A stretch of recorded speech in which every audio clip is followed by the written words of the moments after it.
Victorious trio joining us here today. Tristan Watson, important role player for Orange throughout the course of the game. Ryan Merrill, senior, scored 6 goals.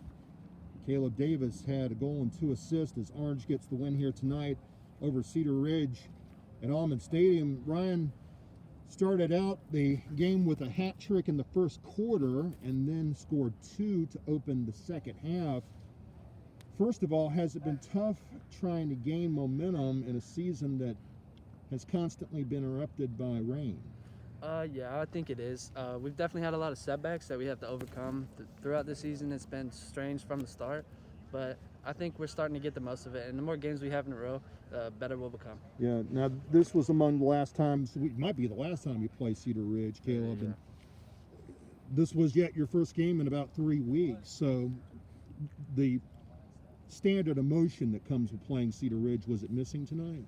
Well, the energy wasn't there in the warm-up, but we eventually picked it up. I mean, it's always a rival to play them, so we were all really hyped up throughout the game. Our energy levels went up. Yeah. What about you, Ryan?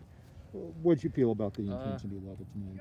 I think our energy at the start was a little bit slow. We were a little sluggish off the start, and then we started to pick up over time. I think halftime we kind of regrouped, and we were able to start a spark and start going, get higher energy. Yeah.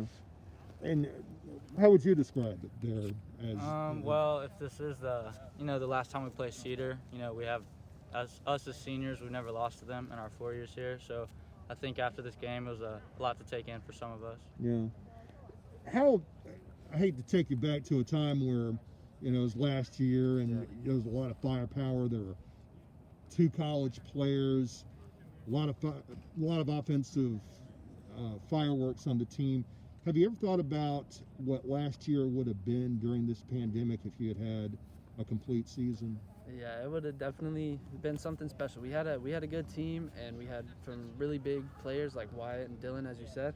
And I don't know, it's kind of sad that it got canceled, but it definitely was fun while it lasted. What did you think about that? Yeah, we were all really, really surprised at how good we played last year, and that we even could compete with 4A teams, which was really special to a lot of us. And we just all wish the season could have continued. So yeah, I think we would have done pretty good. I remember being here for the J.H. Rose game, and it was later that night that a guy named Rudy Gobert wound up coughing into some mics, and before we knew it, things would never be the same. So tomorrow you're right back at it against Northern, and what are your goals now as you go forward here? You don't know what your schedule is going to be from one day to the next. So what's the goal of this team as it goes forward here? I think that we just got to take this game and use it as a starting piece for and keep the same energy after this win. Take this win and help us use that as a building block to build on and get more wins throughout the season. Okay. So go ahead. No, it's okay. Okay. I totally agree with that. And also, we never know when our last game's going to be, so we got to play everyone like it's our last. Yeah. We always got to keep the intensity up and play as a team. I guess that's the thing you learned from last year, because no one knew at that night against Roxboro Community where things stood, although I think Coach Zirkle kind of understood exactly where things stood. I completely agree with Caleb in the fact that we should treat every game like it's our last, because we don't know if it might end up like last season. Well, certainly we hope it winds up in the state playoffs, and Orange took a big step toward that in Conference 9. They win their conference opener here tonight, and they're right back at it tomorrow against Northern Durham. Guys, thank you very much. Great game. Thank you.